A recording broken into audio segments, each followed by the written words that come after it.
오늘 말씀은 그 사도 베드로가 환난과 핍박 가운데 있는 그 교회 성도들에게 너의 정체성이 무엇이냐라는 것을 분명히 우리에게 알려주고 있습니다. 이 말씀은 초대교회 성도들이 하는 말씀이지만 사실 믿는 자들인 오늘 저와 여러분들에게 하시는 말씀입니다. 오늘 본문은 크게 두 가지로 말합니다. 하나는 우리는 어디에 속한 자인가, 다른 하나는 그렇다면 우리가 왜 부르심을 받았는가, 이 부분을 우리에게 알려주고 있습니다. 오늘 말씀을 통해서 나는 정말 하나님의 백성답게 살고 있는지, 또 하나님의 그께서 나를 부르셨다는 그 은혜를 내가 알고 있는지, 이 사실을 우리가 말씀을 통해서 함께 나누기를 원합니다. 본문 4절 이렇게 말씀하고 있습니다. 사람에게는 버림바가 되었으나 하나님께는 택하심을 입은 보배로운 산돌이신 예수께 나아가. 여러분, 하나님께서는 저와 여러분들을 성도로 불러주셨습니다. 그래서 먼저 성도는 가장 중요한 것이 산돌이신 예수님께로 나아가야 합니다. 베드로는 예수님을 산돌이라고 말하고 있습니다. 원래 돌은 생명이 없죠. 움직이지 않습니다.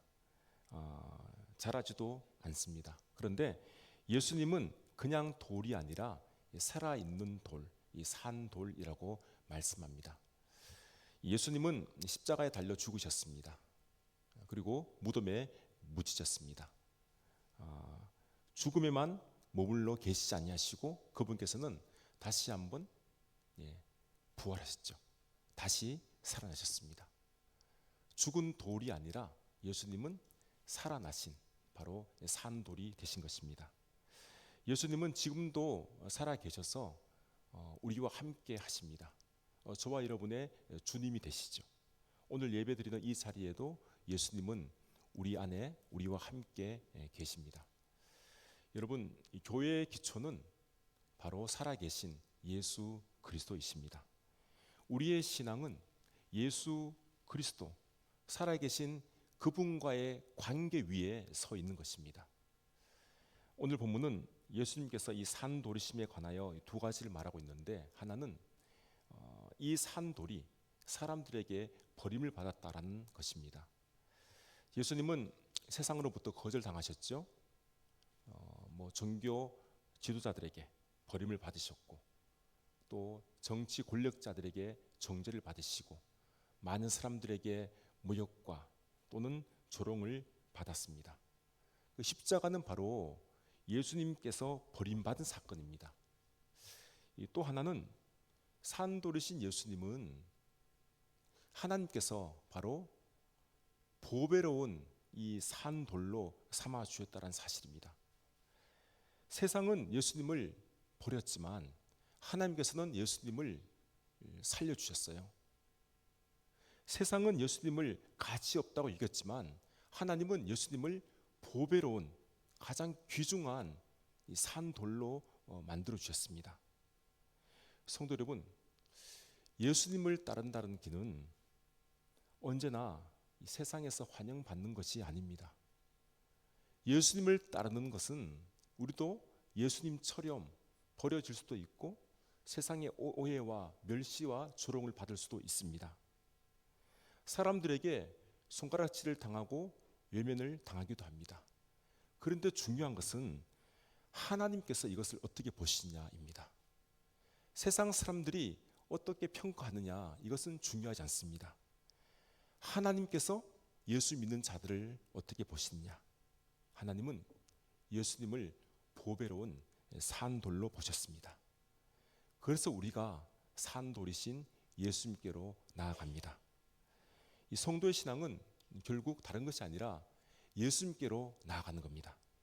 교회 오래 다녔다고 해서 또 직분이 있다고 해서 그것이 믿음의 본질이 아닙니다. 신앙의 본질은 오직 예수 그리스도께로, 우리가 그분께로 나아가는 것입니다. 성도 여러분, 우리가 힘들 때 누구를 의지합니까? 예수 그리스도를 의지해야 됩니다. 누군가에게 상처받았을 때 우리는 누구에게 엎드립니까? 예수님께 엎드려야 됩니다. 누구의 은혜를 구하며 누구의 말씀을 듣습니까? 바로 예수님의 말씀을 듣는 겁니다. 그래서 성도는 예수 그리스도께로 나아가야 합니다. 지금 우리가 예배드리는 이 모임도 산돌이신 예수님께로 나아가는 길입니다. 기도를 드리는 것도 산돌이신 예수님께 기도하는 겁니다. 회개가 무엇입니까? 내 고집과 내 잘못을 모두 내려놓고 예수님께 나아가는 길이지 않습니까? 참된 신앙생활은 예수님보다 다른 것이 앞설 수 없습니다. 사람들도 또 일도 내가 하는 사역도 그 어떤 봉사도 예수님보다 앞서서는 안 됩니다.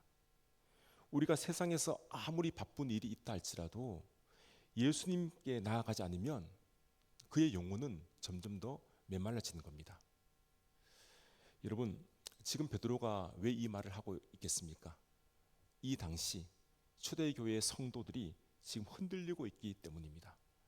핍박이 있고 모진 고난과 환난이 있기 때문에 세상에서 이 사람들이 그리스도인들이 제일 보잘것없는 것으로 초라하게 그들이 생각했기 때문입니다. 비록 너희가 이와 같은 상황이지만 베드로는 성도들에게 분명히 말합니다. 너희의 중심을 세상에 두지 말고 예수님께로 나아가라. 성도 여러분, 교회는 예수님께로 나아오는 사람들의 공동체입니다. 성도는 예수님께로 날마다 가까이 나아가는 사람입니다. 예수님은 죽은 돌이 아니시죠? 살아계신 산돌이십니다. 오늘 예배드리는 가운데 이 자리가 이 예배가 습관적으로 형식적으로 드리는 예배가 되지 마시고 산돌이신 예수님께 실제로 나의 온 마음과 정성을 다하여 드리는 예배가 될 수 있기를 바랍니다. 이 두 번째 성도는 이 산돌이신 예수님 안에서 함께 세워져 가는 영적 집, 신령한 집이라는 겁니다. 이 본문 5절 말씀이죠. 너희도 산돌같이 신령한 집으로 세워지고 예수 그리스도로 말미암아 하나님이 기쁘게 받으실 신령한 제사를 드릴 거룩한 제사장이 될지니라. 이 베드로는 예수님만이 산돌이 아니라 바로 이 성도들도 산돌이다, 산돌같이 된다고 이렇게 말하고 있습니다. 이 말은 성도가 예수님께 붙어 있을 때 그 생명을 가질 수 있다는 이야기예요. 예수님과 함께 있을 때 이 성도에게는 그 생명을 함께 누리게 된다라는 말씀입니다. 여기서 베드로는 성도를 한 명의 돌로만 말하지 않고 그 돌들이 함께 모여서 신령한 집으로, 영적 집으로 세워진다라고 말하고 있습니다. 이것이 중요한 내용입니다. 여러분, 성도는 홀로 존재하는 신앙인이 아닙니다. 성도는 함께 모이는 공동체입니다. 이 성도라는 이 낱말을 한자로 보면 거룩한 성, 무리도입니다. 그러니 합하면 거룩한 무리라는 말이 되죠. 그래서 성도는 이 무리, 함께 모여서 세워져 가는 존재가 되는 겁니다. 돌 하나로는 집을 지을 수가 없죠. 하지만 각각의 돌이 모여서 제자리에 놓일 때 이게 집이 되는 겁니다. 마찬가지로 성도도 나 혼자는 믿음 생활, 이 신앙 생활 하는 것이 아니라 언제나 하나님 뜻 안에서 공동체로 함께 모여서 우리가 신앙 생활을 해야 하는 겁니다. 여러분, 교회는 건물이 아닙니다. 교회는 이 예배당 이 자체가 교회가 아니에요. 교회는 바로 성도 개개인이 교회입니다. 저와 여러분이 교회란 말씀입니다. 교회는 이렇게 우리 성도들이 함께 모여서 예수 그리스도 위에서 세워져 가는 이러한 공동체가 바로 교회입니다. 많은 사람들은 이 교회를 하나의 건물로 생각하고 교회를 하나의 장소로 여기고 있습니다. 아닙니다. 교회는 바로 믿는 자인 성도가 교회입니다. 믿는 자인 성도들이 예수님께 붙어 있는 것이 바로 교회라는 말씀입니다. 가지가 나무에 붙어 있어서 각 가지마다 아주 아름다운 열매를 맺음으로 말미암아 그 나무가 풍성한 그런 나무가 되는 것처럼 교회는 각각의 성도들이 각자의 역할을 통해서 함께 세워지는 영적 집이 되는 겁니다. 이것이 바로 교회입니다. 성도 여러분, 우리는 산돌입니다. 만약 집을 짓는데 이 돌 하나가 빠진다면 그 집에는 틈이 생기기 마련이에요. 완전한 집이 될 수 없습니다.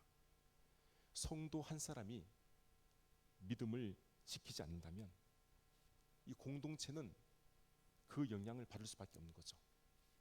완전한 공동체가 될 수 없다는 이야기예요. 그래서 성도 한 사람 한 사람이 너무나 소중한 존재입니다. 저와 여러분은 누구든지 중요하지 않는 사람이 아닙니다. 하나님의 집에는 쓸모없는 돌이 하나도 없습니다. 비록 우리가 겉으로는 눈에 잘 띄는 그런 모습은 아닐지라도 우리가 보이지 않는 곳에서 우리 각자의 돌이 지금 영적인 집을 세우고 있는 거예요. 기도하는 분들, 또 말없이 봉사하는 분들, 교회 청소하시는 분들, 주방에서 또 봉사하는 분들, 이런 분들이 바로 산돌이에요. 말없이 주님의 교회를 위해서 헌신하는 분들이죠. 하나님은 이런 한 사람 한 사람을 아주 귀하게 소중하게 보고 계십니다. 저와 여러분들이 반드시 이런 돌이 되어야 되겠습니다. 또한 베드로는 우리가 거룩한 제사장이 되었다라고 말씀하고 있죠. 이 구약에서는 제사장이 따로 있었습니다. 아무나 하나님께 나아갈 수 없지요. 하지만 예수 그리스도로 말미암아 이제는 우리 모든 성도가 하나님 앞에 나아갈 수 있는 길이 열리게 된 것입니다. 여러분, 제사장은 어떤 일을 하는 사람입니까? 이 짐승을 잡아서 하나님께 바친 일을 하는 사람입니다. 이것이 제사예요. 오늘날은 이 구약의 제사는 드리지 않습니다. 다만 우리는 예배를 드립니다. 예배를 드림으로써 우리가 하나님께 나아갈 수 있는 특권을 받은 것이죠. 예수의 십자가의 그 보혈로 말미암아 하나님께로 나아갈 수 있는 그 길이 열린 것입니다. 그래서 성도는 담대하게 하나님께 나아갈 수 있습니다. 기도로 나아가고 찬양으로 나아갑니다. 오늘 예배를 통해서 하나님께 이 경배와 찬양을 우리가 드리고 있지 않습니까? 우리의 몸과 마음을 드림으로 하나님께 영광을 올려드리는 겁니다. 바로 우리가 거룩한 제사장이 되었기 때문입니다. 성도 여러분, 그래서 예배를 드릴 때는 하나님 앞에 나 자신을 모두 드려야 됩니다. 이 전 인격을 하나님께 내어놓아야만 합니다.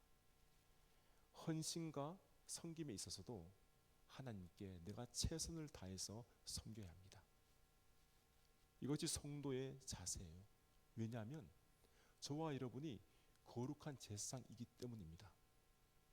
하나님은 우리를 거룩한 제사장으로 불러주셨기 때문에 우리는 하나님께 마음과 정성과 정말 뜻을 다하여 예배를 올려드리는 겁니다. 더 중요한 것은 교회에서만이 아니라 세상에서 우리가 거룩한 제사장이 되어야 됩니다. 가정에서도 말과 행동에서 본을 보여야 되고요. 직장에서도 정직하고 진실해야 됩니다. 내 삶을 통해서 다른 사람들에게 하나님의 아름다운 향기를 풍겨야 하는 것입니다. 세상에서도 우리가 당연히 거룩한 제사장이 되어야 하는 것이죠. 이렇게 할 때 믿는 자들인 성도가 바로 하나님의 거룩한 제사장 역할을 잘 감당하게 되는 것입니다. 저와 여러분이 하나님의 거룩한 제사장임을 믿고 제사장의 역할을 충실히 잘 감당할 수 있는 자들이 될 수 있도록 주님의 이름으로 축원합니다. 오늘 본문 6절 이하의 말씀은 예수님께서 이 모퉁이의 머릿돌이 되심을 말씀하고 있습니다. 이 모퉁이의 머릿돌이라는 것은 이 건물이 있으면 건물 전체의 방향과 중심을 결정하는 가장 중요한 돌입니다. 집의 기준이 되는 돌이 바로 이 머릿돌입니다. 예수님께서 바로 머릿돌이 되셨습니다. 그렇기 때문에 이 교회와 성도의 기준은 바로 예수 그리스도입니다. 이 교회의 중심은 목회자가 아니에요. 교회의 중심은 장로님도 아닙니다. 어떤 정통도 교회의 기준이 될 수가 없습니다. 교회의 기준은 오직 예수 그리스도이십니다. 우리의 인생도 마찬가지입니다. 우리의 가정의 기준은 남편과 아내가 아니라 예수 그리스도가 되어야 됩니다. 내 가치관의 기준도 바로 예수 그리스도이셔야 합니다. 우리 청년들이 직장을 찾는 그 기준도 다른 것이 아니라 예수 그리스도이어야 합니다. 그 이유가 오늘 본문 8절 말씀에 나오는데 이렇게 말씀하고 있습니다. 부딪히는 돌과 걸려 넘어지게 하는 바위가 되었다 하였느니라. 그들이 말씀을 순종하지 아니함으로 넘어지나니 이는 그들을 이렇게 정하신 것이라. 믿는 자들에게는 예수님이 보배로운 산돌이 되지만 믿지 않는 자들에게는 부딪히는 돌, 걸리는 돌이 된다라는 말씀이에요. 성도 여러분, 예수님을 믿는 자들, 우리에게는 예수님께서 구원의 반석이 되시죠. 하지만 예수님을 거부한 자들, 믿지 않는 자들에게는 예수님께서는 부딪히고 걸리는 돌이 됩니다. 예수님을 기준으로 살아가야 되는데 그 기준을 제외해 버린다면 예수님을 말미암아 그 사람은 부딪히고 넘어지게 된다는 말씀입니다.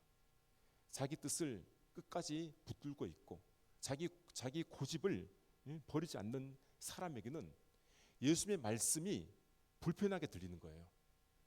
예수님은 너희가 이렇게 살아라 이렇게 말씀하고 있는데 그들의 귀에는 이것이 싫은 겁니다. 그 말씀이 자꾸 부딪히는 거예요. 그래서 말씀이 불편하고 내가 그 말씀대로 행하기가 어려워집니다. 그런 자들에게 예수님은 걸림돌이 되시죠. 부딪히는 돌이 되셔서 그 인생을 무너뜨리고 산산조각 내시는 겁니다. 우리는 이 말씀을 들으면서 나는 지금 예수님을 머릿돌로 삼고 있는지 아니면 그냥 건축자들이 버리는 그냥 버린 돌로 내가 여기고 있는지를 다시 한번 생각을 해야 합니다. 예수님을 내 삶의 모퉁이의 머릿돌로 절대 기준으로 우리가 살아가는 그런 저와 여러분이 꼭 될 수 있기를 바랍니다. 마지막으로 성도는 하나님의 택하신 백성이고 그의 아름다운 덕을 선포하도록 부르심을 받았습니다. 9절 말씀이죠. 그러나 너희는 택하신 족속이요 왕 같은 제사장들이요 거룩한 나라요 그의 소유가 된 백성이니 이는 너희를 어두운 데서 불러내어 그의 기이한 빛에 들어가게 하신 이의 아름다운 덕을 선포하게 하려 하심이라. 이 성도의 정체성을 지금 네 가지로 말하고 있습니다. 첫 번째는 택하신 족속이죠. 우리가 하나님을 택한 것이 아니라 하나님께서 저와 여러분들을 택하셨습니다.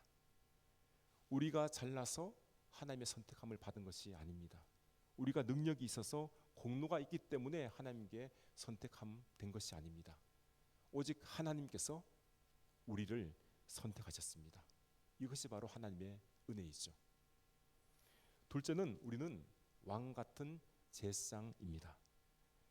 우리는 하나님의 거룩한 제사장인데 여기에 왕 같은 자임을 우리에게 말씀해 주고 있습니다. 이 말은 뭐냐면 그만큼 성도가 존귀하다는 이야기예요. 세상이 볼 때는 성도가 보잘것없는 것처럼 보이죠. 세상이 볼 때는 우리가 아무런 존재가 아닌 것처럼 보이지만 하나님께서는 우리를 볼 때는 하나님 나라의 존귀한 자로 보고 계신다는 말씀입니다. 그래서 우리가 세상을 살아갈 때 우리가 주눅들 필요가 전혀 없는 거죠. 떳떳하게 믿음 안에서 그냥 거룩한 자존감으로 살아가면 되는 겁니다. 왜냐하면 우리가 바로 하나님의 거룩한 왕같은 제사장이기 때문입니다. 셋째로 성도는 거룩한 나라입니다. 세상에 살고 있지만 이 세상 나라가 우리의 나라가 아니고요, 우리는 하나님의 백성이라는 이야기입니다. 하나님 나라에 속한 자입니다. 거룩은 구별되었다라는 뜻이죠. 세상으로부터 구별된 하나님에 속한 하나님의 자녀 백성이 바로 저와 여러분입니다. 넷째로 성도는 그의 소유가 된 백성입니다. 그는 하나님이시죠. 우리는 하나님의 것입니다. 나를 내 것이라고 이렇게 여기며 살아간다면 안 됩니다. 이것은 큰 착각이에요. 우리 모두는 하나님께서 지으셨고 우리를 만드신 분이시라는 사실을 우리가 알아야 됩니다. 우리는 하나님의 것이에요. 하나님의 것이라면 하나님께서 우리를 책임지신다는 말씀입니다. 하나님의 백성은 하나님이 반드시 지킵니다. 하나님의 자녀는 하나님께서 반드시 붙들어 주십니다. 왜냐하면 저와 여러분이 하나님의 것이기 때문입니다. 성도 여러분, 우리가 이 정체성을 꼭 알고 살아갈 수 있기를 바랍니다. 그러면 우리가 세상을 이길 수 있는 승리한 삶을 우리가 꼭 살아가게 됩니다. 하나님께서 우리에게 이런 정체성을 주신 목적이 있어요. 그것이 뭐냐면 하나님의 아름다운 덕을 선포하기 위함입니다. 우리가 단지 구원받아서 천국에 가기 위해서만 부름을 받은 것은 아닙니다. 하나님께서는 우리를 통해서 당신의 아름다운 덕을 선포하도록 그 덕을 드러내시기를 원하십니다. 여기서 아름다운 덕이라는 것은 뭐냐면 하나님의 성품이고 하나님께서 행하신 구원의 길입니다. 이것을 우리가 드러내야 돼요. 하나님은 은혜로우신 분이시죠. 하나님은 사랑이시죠. 하나님은 긍휼하신 분이십니다. 하나님은 거룩하신 분이세요. 하나님은 신실하신 분이십니다. 이 하나님께서 이 세상 가운데 어떠한 일을 하셨는가, 그 구원의 역사를 우리가 드러내는 것이 성도의 목적이라는 이야기입니다. 성도는 우리의 삶 가운데 반드시 하나님의 아름다운 덕을 선포해야 합니다. 가정에서도 선포해야 돼요. 직장에서도 선포해야 됩니다. 내 입으로 내 삶을 통해서 하나님의 아름다운 그 덕을 바로 선포한 자가 성도입니다. 이것이 바로 복음이죠. 이것이 바로 전도하는 겁니다. 하나님께서 얼마나 좋으신 분이신지를, 우리 하나님이 얼마나 은혜로우신 분이신지를, 얼마나 사랑하시는 분이신지를 우리가 알리는 겁니다. 성도 여러분, 우리는 본래 이 어둠에 있었던 자들입니다. 죄의 어둠 속에서 우리는 헤매고 있었습니다. 절망의 어둠 속에 갇혀 있었습니다. 우리는 심판의 어둠 가운데 있었던 자들인데 하나님께서 우리를 어둠 가운데서 불러내셔서 빛의 자리로 인도하신 것입니다. 이것만으로도 우리는 하나님께 감사해야 됩니다. 이 크신 은혜가 어디에 있겠습니까? 원래 저와 여러분들은 죽어야 마땅한 자들이에요. 그냥 세상에 살다가 죽어서 저 지옥에 들어가 심판을 받을 자들이 바로 저와 여러분입니다. 그런데 우리가 이렇게 하나님의 은혜로 말미암아 구원을 얻은 것이죠. 이 사실을 다른 사람들에게 고백하는 것, 간증하는 것이 바로 아름다운 덕을 선포하는 겁니다. 우리는 마땅히 이 일을 해야 할 목적이 있습니다. 10절에서 말씀하고 있는 것처럼 전에는 하나님의 백성이 아니었는데 지금은 우리가 하나님의 백성이 되었고, 전에는 긍휼함을 얻지 못했는데 지금은 저와 여러분이 긍휼함을 받은 자가 되었기 때문입니다. 이 사실을 전파하는 겁니다. 성도 여러분, 하나님의 은혜가 아니었다면 저와 여러분은 이 자리에 있을 수 없습니다. 여전히 세상에서 방황하며 세상이 전부인 줄 알고 살아가고 있을 겁니다. 하지만 하나님의 은혜와 그 긍휼로 말미암아 저희를 세상으로부터 건져내셨습니다. 그 어둠 속에서부터 건지셔서 우리에게 빛을 주셨고 우리는 그 빛을 전파할 사명을 얻게 된 것입니다. 얼마나 감사한 일입니까? 우리가 하나님의 거룩한 나라, 하나님의 백성이 된 그 자체만으로 우리는 최고의 기쁨으로 여기며 이 세상에 감사하며 살아가야 합니다. 그런데 지금도 이 사실을 모르고 있는 사람들이 많이 있어요. 지금도 세상에서 방황하고 있는 자들이 우리 주변에 있습니다. 우리는 구원받았지만 구원받은 걸로 끝나는 것이 아니라 아름다운 덕을 전파해야 되는 그 사명이, 그 목적이 우리에게 있는 것입니다. 그들에게도 우리가 말을 해야 돼요.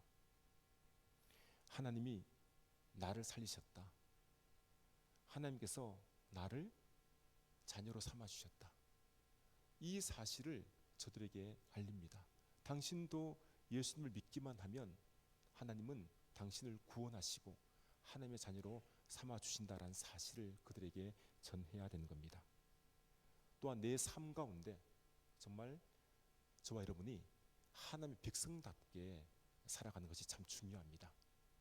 하나님의 자녀로 우리가 살아간다면 우리를 통해서 많은 사람들이 우리를 범으로 구원받는 놀라운 역사가 일어나게 될 줄로 믿습니다. 이것이 바로 하나님의 아름다운 덕을 선포하는 겁니다. 그러한 자가 될 수 있기를 우리 모두 하나님께 우리가 기도하며 나아가는 저와 여러분 될 수 있기를 주님의 이름으로 기원합니다.